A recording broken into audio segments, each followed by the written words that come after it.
melalui pengamatan langsung. Yang kedua, peserta didik dapat menjelaskan fungsi setiap bagian tumbuhan dengan bahasa sendiri.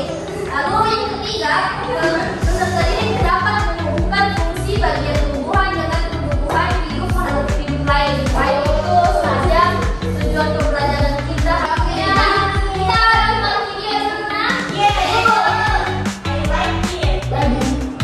Coba kalian perhatikan ada pohon yang sangat besar. Pohon tersebut memiliki bunga dan juga ada buahnya yang sepertinya sangat lezat untuk dimakan. Namun, apakah kalian tahu mengapa tumbuhan dapat berdiri dengan tegak dan juga dapat berbunga dan berbuah? Ibaratnya, tumbuhan itu seperti manusia yang memiliki tangan dan kaki. Setiap anggota tubuhnya memiliki peran masing-masing yang bertujuan untuk memenuhi kebutuhan untuk bertahan hidup. Nah, untuk mengetahui bagian-bagian tumbuhan beserta fungsinya, yuk kita simak video pembelajaran berikut ini. Hei, lihatlah, hujan datang dengan derasnya. Namun pohon itu tetap berdiri dengan tegak.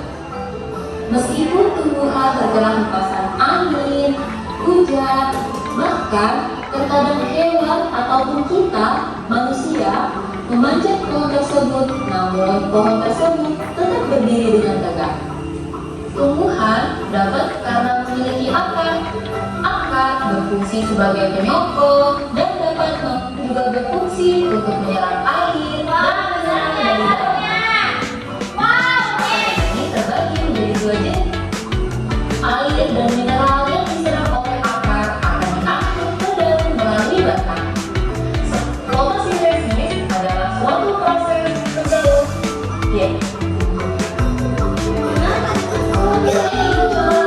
Pokoknya atau kembang biakan tumbuhan.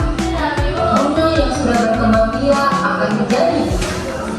Nah, biji inilah yang nantinya bisa ditanam kembali untuk menjadi tumbuhan yang baru. Berfungsi sebagai tempat menyimpan cadangan bagian dari tumbuhan beserta fungsinya. Semoga video pembelajaran kali ini bermanfaat. Sampai jumpa di video pembelajaran berikutnya. Thank you. Nah, baik. Kan tadi di videonya itu sudah dijelaskan itu ada bagian-bagian tumbuhan. Nah, ibu kasih jelaskan ulang. Jadi itu tadi akar itu fungsinya itu menyerap air dan mineral. Akar juga itu membuat tanaman itu bisa kokoh berdiri. Jadi terus ada batang. Nah, batang itu fungsinya itu menopang seluruh bagian tumbuhan.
jadi otomatis